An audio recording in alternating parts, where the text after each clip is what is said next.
آپ نوٹ کریں نا، جو لوگ آپ کو اپیرنٹلی زیادہ ریلیجس نظر آتے ہیں اور وہ بہت ساری جو صحیح انٹرٹینمنٹس نہیں ہیں ان میں نہیں آتے، لیکن وہ بڑے خوش ہیں، بہت خوشی سے مزے سے زندگی گزار رہے ہیں، ہنستے مسکراتے پلیزنٹ پرسنالٹی والے نظر آتے ہیں.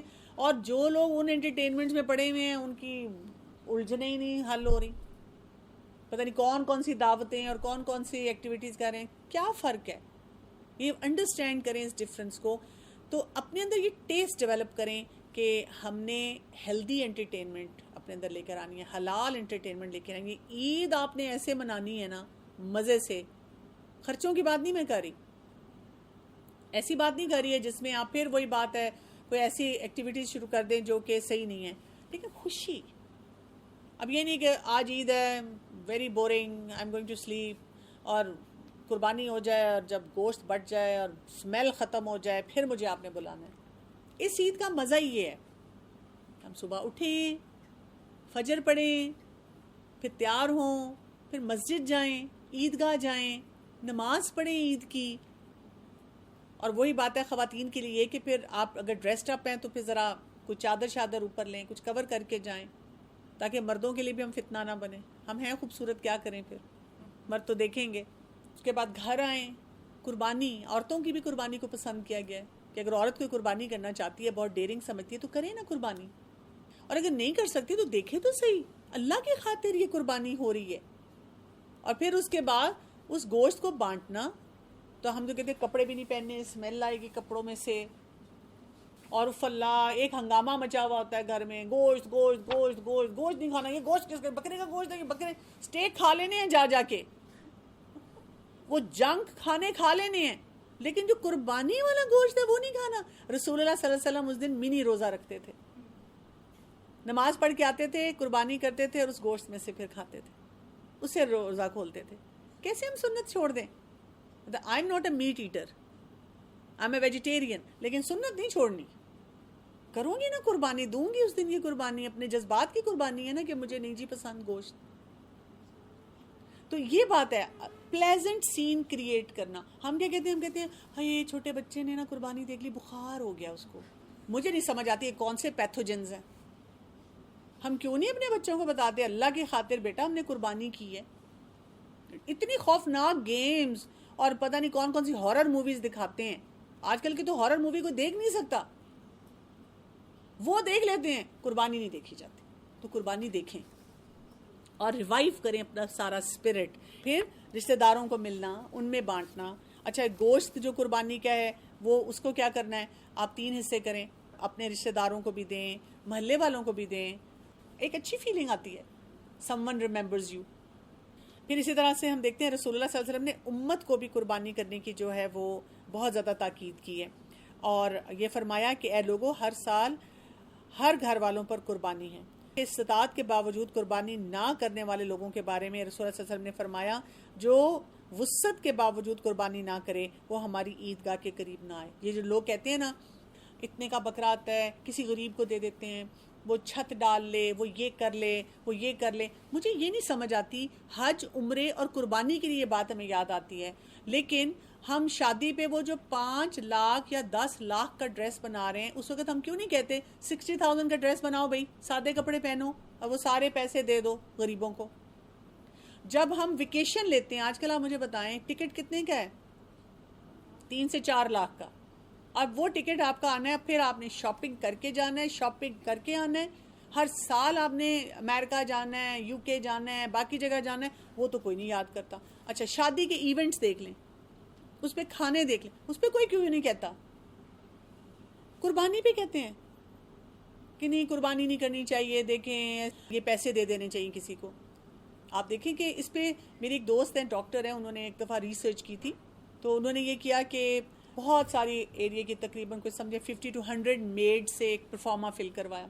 اس پرفارما میں ہم نے یہ ان سے پوچھا کہ پیسے ملتے ہیں تو اگر آپ کو کوئی ایکسٹرا پیسے ملیں تو آپ کیا کریں گے. انہوں نے یہ کہا کہ وہی بات ہے اپنا گھر ٹھیک کروائیں گے، پھر دالیں لیں گے، پھر کوئی سبزی لیں گے، پھر کوئی ادھار دینا ہے وہ دیں گے. گوشت کھائیں گے؟ نہیں گوشت نہیں کھائیں گے. گوشت کیوں نہیں کھائیں گے؟ وہ جو باجی بچا ہوا سالن دیں گی نا اس میں گوشت آ جائے گا، وہ کھا لیں گے. اور پھر اگر ان کو کہا کہ اگر آپ کو اسپیشلی پیسے دیے جائیں کہ آپ گوشت کھائیں پھر آپ کھائیں گے؟ نہیں کھائیں گے، پھر بھی نہیں کھائیں گے. ہم اس پیسے سے کچھ زیادہ چیز لے لیں گے جو زیادہ اماؤنٹ میں آئے. تو اللہ تعالیٰ نے یہ ہم پہ کمپلشن ڈال دی کہ قربانی کرو، اور اب ان کو گوشت دو. اب ان پہ بھی کمپلشن آ گئی، ان کو گوشت ہی مل رہا ہے. جب وہ کھائیں گے تو کیا ہوگا؟ کچھ مائکرو نیوٹرینٹس ہیں جو اگر سال میں ایک دفعہ بھی کوئی گوشت کھائے نا، اس سے ان کی کمی پوری ہو جاتی ہے. تو اللہ تعالیٰ نے ایک سسٹم بنایا ہے، کسی وجہ سے بنایا ہے کہ نہیں تو پیسے تو ہم ادروائز اور بھی کتنے موقعوں پہ کسی اور طریقے سے بھی جو ہے وہ دے سکتے ہیں. اسی لیے ہم نے کیا یاد رکھنا ہے کہ ہم نے قربانی کو بھی انجوائے کرنا ہے، اس کی جو حکمت ہے اس کو بھی سمجھنا ہے. گوشت کو لوگوں کے ساتھ خود بھی کھانا ہے. آپ لوگ باربیکیو کی دعوت کرتے ہیں، اچھا کچھ لوگ ایسے بھی کرتے ہیں رشتہ دار، اگر آپ نے فرض کریں قربانی کا کچھ گوشت رکھا، آپ نے باربیکیو پلان کیا فیملی کے لیے، اور کچھ باقی آپ نے دیا بھی، یہ نہیں کہ سارا بیسٹ والا اپنے لیے رکھ لیا، لیکن آپ نے اس کے حساب سے کچھ پیسز کروا لیے، تو کچھ لوگ آگے آپ کو گلٹ دینا شروع کر دیتے ہیں. الاؤڈ ہے کہ اگر آپ اس گوشت کو آپ استعمال کرتے ہیں. یعنی ہم نے وہ کیا ہے کہ from one extreme to another extreme. ہم یہ کرتے ہیں کہ پہلے یا ایک ایکسٹریم پہ کہ سب کچھ دے دو، یا ایک ایکسٹریم پہ سب کچھ رکھ لو، یا یہ کہ وہی بات ہے کہ اگر ہم گھر میں کسی کو اچھے طریقے سے کٹا ہوا کھلا رہے ہیں، کچھ لوگوں کی دعوت کی ہے، تو there is nothing wrong with that. اور یہاں تک آتا ہے کہ اگر کچھ لوگوں کو بہت زیادہ مشکل ہو تو بڑا کنبہ ہے کئی دفعہ، اور آپ نے ایک ہی دفعہ قربانی کی، آپ سارا گوشت گھر میں بھی رکھ سکتے ہیں، امیڈیٹ رشتہ داروں کو بھی صرف دے سکتے ہیں. اصل بات یہ ہے کہ ہم سمجھیں کہ ہم نے کیسے اس ساری ڈسٹریبیوشن کو کرنا ہے. پھر آپ دیکھیں حج بھی ہو رہا ہوتا ہے اس ٹائم پہ، اور حج ہمیں کیا سکھا رہا ہوتا ہے؟ حج ہمیں سکھاتا ہے یونٹی، مسلم امہ کی یونٹی سکھاتا ہے. جو لوگ حج پہ گئے ہوتے ہیں، ہم ان کی دیکھیں فیلنگز کیا ہیں، ان سے ملاقات کریں، اس کو چیرش کریں، اپنے لیے پلان بنائیں، ان سے دعائیں کروائیں، ان کو سرو کریں. اگر آپ پہلے حج پہ گئے، ان کے کام کریں جانے سے پہلے، ان کے لیے کوئی چیزیں تیار کریں، ان کو گائیڈنس دیں. آپ دیکھیں کہ وہاں پہ طرح طرح کے لوگ ہوتے ہیں، طرح طرح کی پریکٹسز ہوتی ہیں، کوئی کسی کو کچھ نہیں کہتا، کوئی کسی طرح نماز پڑھ رہا ہے، کوئی کسی طرح پڑھ رہا ہے. یہاں پر آپ دیکھیں ہم مسجدوں میں روک دیتے ہیں ایک دوسرے کو، ذرا سی بات پہ کہتے ہیں اچھا فلاں درس دے رہی ہیں، وہ فلاں ادارے سے، میں نے نہیں سننے جانا، میں نے نہیں ان کو سننا. اور وہاں پہ آپ دیکھیں ہم برداشت کر رہے ہیں نا. یہ بھی ایک سبق ہے نا کہ ہم یہاں پر بھی ٹالرنس لے کر آئیں ایک دوسرے کے لیے. Just because some one is doing things little differently, I might not agree with it, میں نہیں اگری کرتی، لیکن اس کا یہ مطلب تو نہیں ہے کہ میں ان کو اسلام سے ہی خارج کر دوں، ہر ایک کے بارے میں فتویٰ دینا شروع کر دوں کہ یہ مسلمان ہی نہیں ہے. یہ کیا بات ہوئی بھلا؟ اگر کوئی شخص غلط پریکٹس کرتا ہے، مجھے لگ رہا ہے کیا پتہ وہ اللہ تعالیٰ کے پاس جا کے اس کی صحیح پریکٹس نکل آئے، میری غلط ہو. پلس اگر کوئی غلط کر رہا ہے وہ اللہ کو خود جواب دے گا. مجھے کیا ضرورت ہے کسی کو روک کے کہنے کی کہ آپ یہ صحیح نہیں کر رہے اور آپ یہ صحیح نہیں کر رہے، انلیس جہاں پہ مجھے لگے کہ واقعی کوئی ایسی بات ہو رہی ہے جس سے لوگوں کا فائدہ ہو سکتا ہے تو میں وہ بتاؤں. لیکن آپ اکثر دیکھیں کہ جب ہم کسی کو کریکٹ کرتے ہیں تو وہاں پھوٹ زیادہ پڑتی ہے، وہاں لوگوں کے دل زیادہ ٹوٹتے ہیں، لوگوں کے اندر اختلافات جو ہیں وہ زیادہ سے زیادہ آنا شروع ہو جاتے ہیں. اور حج کا میں آپ کو ایک اور چیز بتاؤں جس پہ ابھی ہم انشاءاللہ بات فنش بھی کرتے ہیں. آپ میں سے جتنے لوگوں نے بھی حج کیا، آپ دیکھیں بڑی عجیب سی بات لگتی ہے، ہم اتنا پیسہ دے کے جاتے ہیں. جیسے آپ دیکھیں اگر آپ ویکیشن پہ جاتے ہیں آپ کے پیسے لگتے ہیں، آپ بڑی پلاننگ کرتے ہیں، but when you go there کیا سینک ویو ہوتا ہے، اور وہاں پہ انٹرٹینمنٹ ہے اور مزے ہیں اور انجوائمنٹ ہے اور سب کچھ آپ کر کے آ رہے ہیں. اچھا لیکن جب آپ حج پہ جا رہے ہیں تو آپ ایک بیرن ڈیزرٹ میں جا رہے ہیں، سخت گرمی میں جا رہے ہیں، ٹھیک ہے اب وہاں پہ فیسلٹیز ساری ہیں، لیکن جب آپ مینا میں جا رہے ہیں، اب مینا میں آپ بیٹھے ہوئے کچھ نہیں کرنا، بیٹھے ہوئے بس نمازیں 5 پوری کرنی ہیں آپ. پھر آپ عرفات میں جا رہے ہیں، پھر وہاں پہ پھر بیٹھے، مزدلفہ میں اوپن سکائی کے نیچے پھر بیٹھے ہیں. یعنی کوئی ایسی ایکٹیویٹی نہیں ہے جس سے ہم کہیں لاجیکلی اگر ہم سوچیں اس سے مسلم امت کو کیا فائدہ ہو رہا ہے. کئی لوگ آپ سے ہو سکتا ہے ایسی کوئی بات کریں، کیا فائدہ ہو رہا ہے؟ آپ نے اتنا پیسہ لگایا، اتنی انرجی لگا رہے ہیں، وہاں بیٹھے ہیں اور کوئی ایکٹیویٹی کا لاجک نہیں سمجھ آ رہا. اللہ تعالیٰ کیا چاہتے ہیں؟ اگر آپ پوچھیں تو مجھے یہ لگتا ہے کہ اللہ تعالیٰ نے ہمارا ہیومن برین ایسا بنایا ہے جس کی بہت ساری لمیٹیشنز ہیں. میں اس کے بارے میں پڑھ رہی تھی کہ انسانی برین کی لمیٹیشن کیا ہے. ٹائم کی لمیٹیشن ہے، کئی دفعہ وہ صحیح وقت پہ کام نہیں کرتا یا کام کی نوعیت کو نہیں سمجھ پاتا. پھر اسی طرح سے اس کی لمیٹیشن ہے کہ کس کام کو کہاں پلیس کرنا چاہیے. کئی دفعہ ہم اکثر کہتے ہیں نا، اوہو یہ ادھر نہیں کرنا چاہیے تھا، یہ اس وقت کرنا چاہیے تھا، اس وقت یہ نہیں ہونا چاہیے تھا، اس وقت ایسے ہونا چاہیے تھا. اور کمیونیکیشن کی بھی لمیٹیشن ہے ہماری. ہم اپنے آپ کو بہت پرفیکٹ سمجھتے ہیں, بڑی چیز سمجھتے ہیں, لیکن we are limited and flawed beings. تو اللہ تعالیٰ نا مجھے ایسے لگتا ہوتا ہے کہ اتنی امت کو ایک جگہ بٹھاتے ہیں. ایک تو عین الیقین آتا ہے نا, کعبہ کو سامنے آپ دیکھتے ہیں, اللہ کے گھر کو دیکھتے ہیں, عرفات کا میدان ہم نے آخرت میں وہاں جمع ہونا ہے, مزدلفہ میں آپ جتنے مرضی امیر ہیں آپ وہاں پہ اوپن سکائی کے نیچے بیٹھے ہوئے ہیں. جی بالکل, سبمیشن ٹو اللہ. اللہ تعالیٰ ہمیں سکھاتے ہیں کہ سب چیزوں سے اپنے آپ کو کٹ آؤٹ کرو, اپنے لاجک کو ایک طرف رکھ دو, اور یہ سوچو کہ جو اللہ کا حکم ہے نا وہ ماننا سیکھو, اس میں لاجک نہ ڈھونڈو. سارا دن ہم دنیا میں یہاں پہ رہتے ہوئے نا مجھے کوئی کنونس کر دے تو میں یہ کام کروں. نماز کا کیا فائدہ ہے, فلاں کام کا کیا فائدہ ہے, اس چیز کا کیا فائدہ, ہم فائدے ڈھونڈتے رہتے ہیں, کنونس ہونے کی کوشش کرتے ہیں. آپ کو پتہ ہے ایتھیزم جو ہے, جو لوگ اب ہمارے بہت سارے جو ینگسٹرز ہیں وہ کہتے ہیں ہم ایکس مسلم. کیوں؟ وہ لاجک کو ایکسیسیولی یوز کرتے ہیں. تو لاجک کی لمیٹیشن ہمیں بتا دی جاتی ہے. اگر ہم حج کے لیے یہ یاد رکھ لیں, جو خود جائیں تو بہت یقین آتا ہے, آپ بہت کچھ دیکھتے بھی ہیں نا, اور پلس سوچتے بھی ہیں کہ اللہ تعالیٰ یہ کام تو میں وہاں بیٹھ کے بھی اے سی والے کمرے میں آرام سے اپنے کر سکتی تھی, پیسے بھی بچا سکتی تھی, وہ پیسے کسی کو دے بھی سکتی تھی. آپ مجھے مراقبے کے لیے کہہ دیتے, نہیں, اللہ تعالیٰ نے کہا وہیں آؤ, ادھر ہی آؤ, جو صاحب استطاعت ہیں آئیں وہاں پہ, اور وہاں آ کر اپنے آپ کو ساری چیزوں سے پاز کروا کے سیکھیں. اللہ کی اطاعت, اللہ کے آگے سبمٹ کیسے کیا جاتا ہے, ابراہیم علیہ السلام کو یاد کریں. اور وہی بات ہے کہ ساری کمفرٹ زون سے نکلنے والے مراحل کو یاد کریں اور اونرشپ کے ساتھ واپس آئیں. آپ دیکھیں ہوتا ہے ہمارے ساتھ, کتنے ہم فیصلے کر کے وہاں سے واپس آتے ہیں. میں نے جب حجاب لینا شروع کیا تو کسی نے مجھے یہ نہیں کہا کہ آپ نے قرآن پڑھ کے اپنے آپ کو بدلا, ہر ایک نے مجھے یہ کہا آپ حج کر کے آئی ہیں, کیونکہ ہم نے ازیوم کیا ہے کہ جو حج کر کے آئے گا وہ ٹرانسفارم ہو جائے گا. ہوتے ہیں لوگ ٹرانسفارم.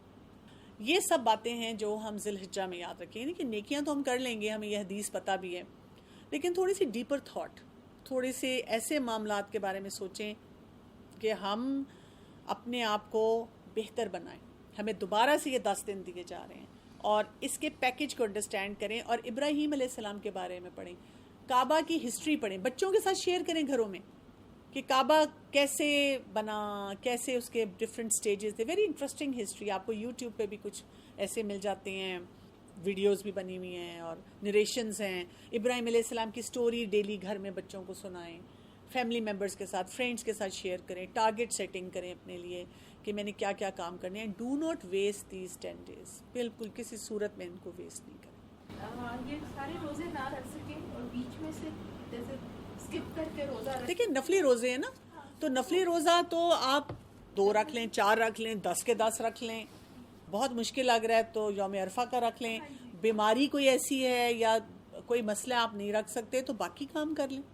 نفلی عبادت جو ہوتی ہے نا اس پہ ہمیں بہت زیادہ اس طرح نہیں پریشان ہونا چاہیے, جو جتنا کر سکتا ہے وہ کر لیں.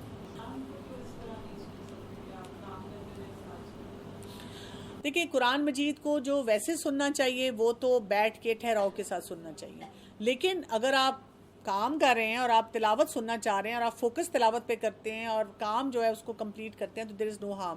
لیکن اگر چٹ چیٹ بھی چل رہی ہے, باتیں بھی چل رہی ہیں اور لوگ بھی ہیں تو پھر نہیں کرنا چاہیے. میری ایک ریلیٹیو ہیں, وہ اپنے بچوں کو جب صبح صبح جیسے اسکول چھوڑنے جاتی ہیں تو وہ کیا کرتی ہیں, اپنے فون پہ دعائیں جو ہیں وہ پلے کر لیتی ہیں, جو مارننگ کی, صبح اور شام کے اذکار والی. تو وہ بچے بھی خاموشی سے سنتے رہتے ہیں اور وہ بھی گاڑی چلاتی رہتی ہیں, بجائے اس کے کہ ہر ایک کو کہنا کہ دعائیں پڑھو, دعائیں سنو, تو مشکل ہو جاتا ہے نا.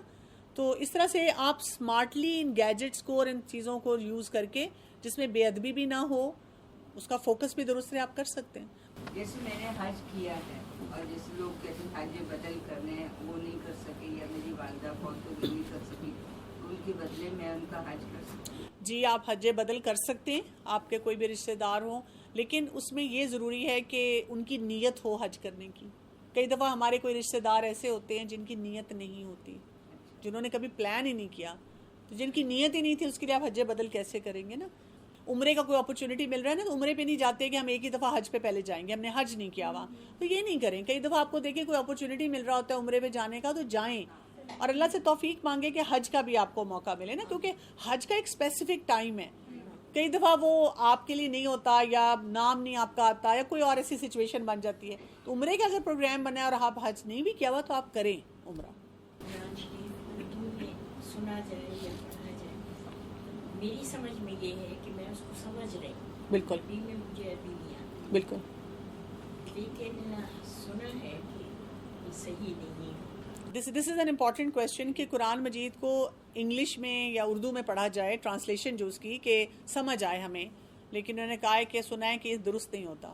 سب سے پہلی بات یہ یاد رکھنی ہے کہ جو عربک ورڈز ہیں نا وہ اللہ تعالیٰ کے اپنے اوریجنل ورڈز ہیں. کلام اللہ ہم کہتے ہیں اس کو. یہ اللہ کی تخلیق نہیں ہے، یہ اللہ کا کلام ہے. جو اللہ تعالیٰ کے اپنے اوریجنل ورڈز ہیں نا ان کا جو امپیکٹ ہے نا وہ پرائس لیس ہے. یعنی اس کی مثال میں آپ کو اس طرح دیتی ہوں. ایک دفعہ میں نے ایک ریورٹ کا واقعہ پڑھا. وہ نئے نئے مسلمان ہوئے تھے اور he was sitting somewhere اور قرآن مجید کی تلاوت ہو رہی تھی and he was smiling. He look so peaceful اور ان کے چہرے پہ پوری اسمائل تھی. تو کسی نے ان سے پوچھا کہ آپ کو کیا سمجھ آ رہی ہے؟ This is all Arabic, you are not able to understand. تو انہوں نے کہا کہ وہ جو 6 months کا بچہ ہوتا ہے جب اس کی مدر اس سے پوری باتیں کر رہی ہوتی ہے، is he able to understand what the mother is saying? تو انہوں نے کہا نہیں. تو انہوں نے کہا دیٹ از مائی کنیکشن. لیکن وہ بچہ کیوں ہنس رہا ہے، کیوں خوش ہو رہا ہوتا ہے؟ تو اسی طرح سے میں جب عربک میں سنتا ہوں قرآن مجید تو مجھے وہ جو سکون ملتا ہے، وہ پیس میرے اندر آتا ہے، وہ مجھے دوسری طرح نہیں آتا. ایک تو یہ والی ویژن ڈیولپ کرنا. دوسرا یہ کہ قرآن مجید صرف تلاوت کے لیے نہیں آیا، ٹھیک ہے، بیلنس ہم نے ڈیولپ کرنا ہے. ہم نے تلاوت کو اپنی جگہ رکھنا ہے، لسننگ اپنی جگہ کرنی ہے، لیکن اب ہم نے ایک سٹیپ آگے جانا ہے، اس کی انڈرسٹینڈنگ پیدا کرنی ہے. اور انڈرسٹینڈنگ کے لیے اب آپ کے پاس 2-3 طریقے ہیں. پہلا طریقہ ہوتا ہے ایک تھوڑی سی سپرفیشل انڈرسٹینڈنگ ہے، وہ یہ ہے کہ آپ ٹرانسلیشن پڑھیں. آپ عربک بھی پڑھیں اور ٹرانسلیشن بھی پڑھیں. آپ کو ایک قسم کا جسے کہتے ہیں اوور ویو مل جائے گا کہ اس صورت میں یا آج جو میں نے تلاوت کی ہے اس میں کیا بات کی جا رہی ہے. لیکن ہمیں اسلام یہ سکھاتا ہے، ہمارا دین یہ سکھاتا ہے یہاں پہ بھی فل سٹاپ نہیں لگانا. اب ہمارے پاس ایک ڈیپر انڈرسٹینڈنگ ہونی چاہیے. اور ڈیپر انڈرسٹینڈنگ کے لیے اب کیا ہے، اب آپ عربک کو بھی سمجھیں. You must go to teacher. اور آج کل کے دور میں تو بہت ایسی اپرچونیٹیز اویلیبل ہیں جہاں ٹیچرز ہیں اور وہ ہمیں بتاتے ہیں عربک میں اس کی میننگ کہاں سے آ رہا ہے اور اس میں کتنی وسعت ہے، اس کی کیا ڈائمینشنز ہیں، اللہ تعالیٰ نے یہی لفظ یہی ورڈ یہاں کیوں رکھا ہے، اسی جگہ یہ کیوں نہیں رکھا.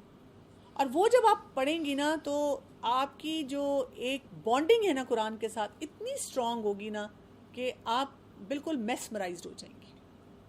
تو میں آپ سب کو یہی دعوت دوں گی کہ ایک سٹیج پہ نہ رکیں، اس کو ایز اے جرنی لے کے چلیں کہ اب میں نے یہ بھی پھر کرنا ہے، پھر میں نے یہ بھی کرنا ہے، پھر میں نے یہ بھی کرنا ہے. میں نے بھی جب شروع میں پڑھا تو یہی کیا، تلاوت پڑھی، پہلے رننگ ٹرانسلیشن، جیسے دورہ قرآن ہوتے ہیں اس میں رننگ ٹرانسلیشن ہی ہوتی ہے کہ ہم ایک دفعہ گو تھرو کرتے ہیں. لیکن we should not stop their.